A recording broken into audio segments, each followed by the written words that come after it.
Well, we start off from the August House, where President Uhuru Kenyatta is expected to address the 12th Parliament, the joint sitting of the 12th Parliament.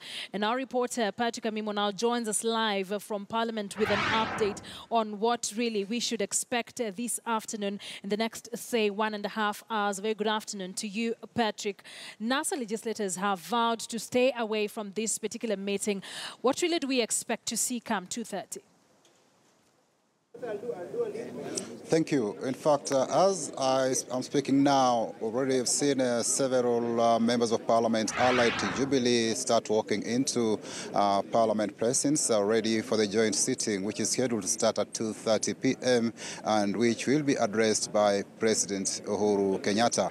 We've seen the NASA side of politicians, the opposition, say that they'll boycott this particular session because, according to them, Kenyans are yet to elect a substantive president following the August 8th elections.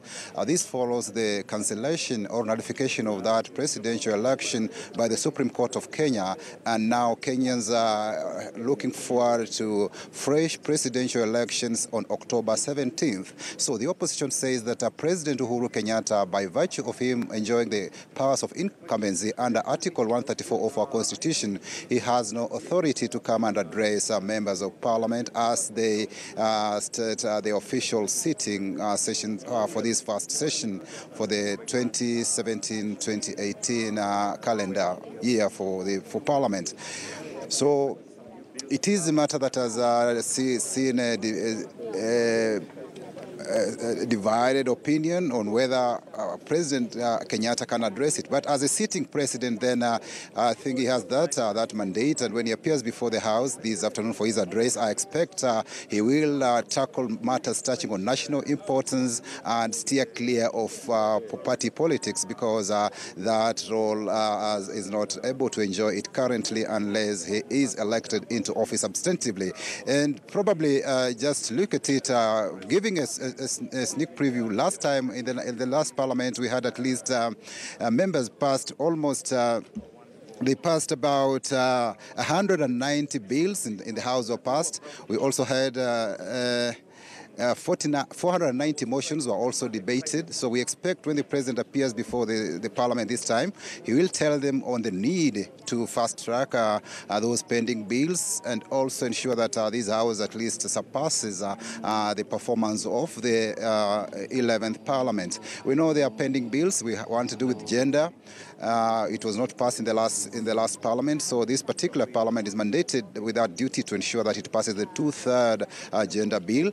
We have the petroleum bill that is yet to pass. It's before the Senate. We also have the energy bill, which is also very controversial, and it had the President's memo when he differed with how much the community should benefit from petroleum, because like in Turkana, there was a feeling that the community should get at least 10% of the proceeds, but it was the President's idea then that they should be 5%. So that matter was referred to the Senate, and the senators are still looking into it. So the 12th Parliament will be mandated to look into that. There is also the pending business to do with the election of members of the East African Parliament, EALA. This is a matter that was stopped because there was controversy over that nomination list, and members of Parliament will now be mandated with that duty to ensure that we have East African Parliament in place, because according to the calendar of the East African Parliament ended, but then given that Kenya was not ready with their 9 members, we delayed the process, and now the regional parliament must be up to speed and start its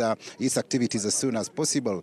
And maybe joining me is one member of Parliament just to share with me an idea about one or two things on how it is. Probably just to introduce yourself and tell me what you expect in this afternoon as the President addresses Parliament. Thank you very much. My name is Marwa Maisori. I'm the Member of Parliament for Kuria East constituency, and this is my first time in Parliament. Today's our expectations are, as he has already talked to us earlier on in the morning, on the PG that we attended in State House, and we expect that he's going to outline already the Jubilee agenda that is already ongoing, being that this is his second term. even if we know that there is an election still coming up on 17th. But we know that he is going to outline exactly what is in our Jubilee manifesto.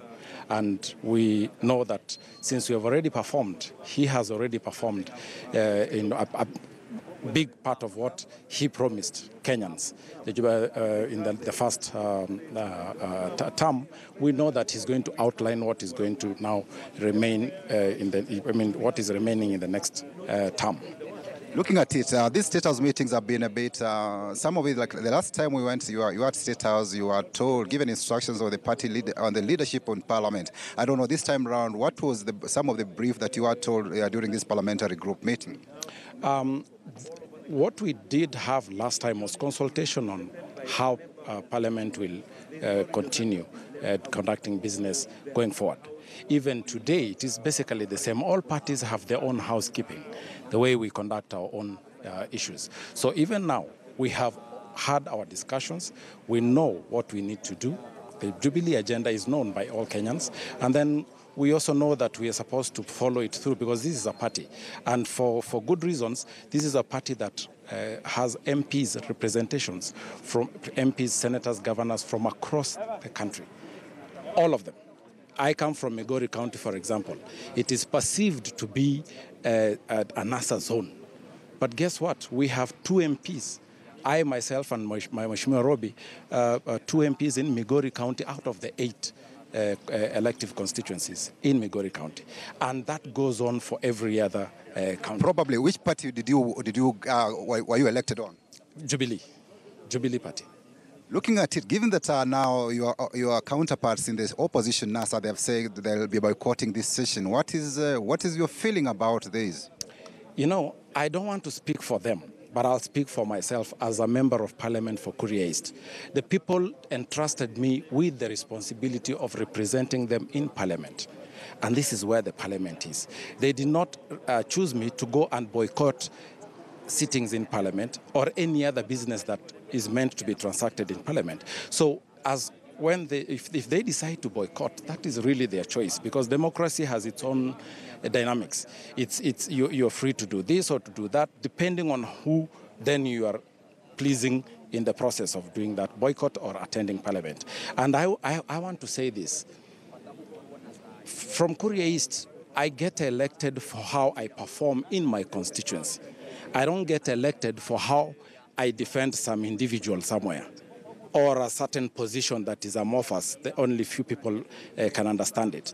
So the members of NASA, if they were elected to defend an individual, that is their business. But for us, for me, I've been elected by the people of Kuria East constituency so that I can represent them in Parliament. And that representation is only done in Parliament. So when you boycott, I don't understand exactly how they are going to transact their business representing their constituency. Thank you so much, Mheshimiwa, for your input on this particular matter. That has been a Kuria East Member of Parliament just trying to share with us some of those, some of the concerns ahead of the opening of Parliament. And we know very well that this particular Parliament, the session, Parliament is now an independent house, and it executes its business without any interference from maybe from the executive arm, and it manages its own calendar. So it's very, very critical that Parliament kickstarts its process and ensure that those pending matters are dealt with. Like now, as we head to the October 2017 election, already IBC has put forward a budget of 12 billion shillings to man to handle that fresh poll, and it's only Parliament that can give an okay to that kind of expenditure.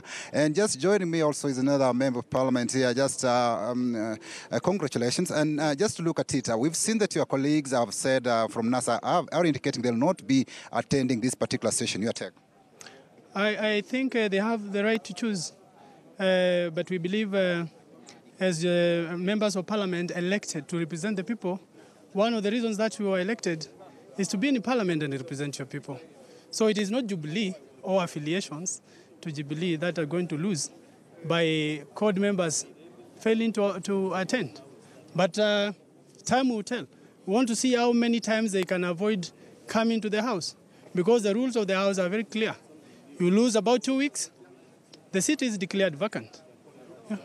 Looking at it, they have an issue with the current sitting president. They say he does not have those powers, maybe to address the National Assembly or the joint sitting of Parliament. Given that he's not been given that mandate, we are still facing an election on October 17th to determine who will be the next Kenyan president. So they feel that without that person in office who is legally recognized as the elected in the August polls, then they don't have any business to come to listen to his address. You put it rightly. Who is going to be the next president? That doesn't mean that we don't have a president now.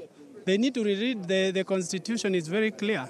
The idea about the current constitution was that we can never avoid to have a gap in the country, that really a government doesn't exist. And some of them are drafters of this constitution. They participated. There is the current president, even if they after October 17th, once you go to the ballot, even if they go to court again for another time, the president will still remain the president until another president is sworn in. So that point of not him having a mandate, we can't stop Kenya, the entire country, just because one party feels aggrieved. Parliament will proceed with its business. You look at the constitution, go back at the miscellaneous. The president is mandated to call the first sitting of Parliament after every general election. Ask yourself, which president? It means the current president, because obviously in most cases, the president is sworn much later after the members of Parliament. And therefore, he calls the first Parliament in his capacity as the previous sitting president. And therefore, we expect him to perform his duties as far as we know. The only things that the president cannot perform now is maybe hire or fire ministers, change constitutional commissions, but all other powers are clear in the constitution, and those powers include calling this housing.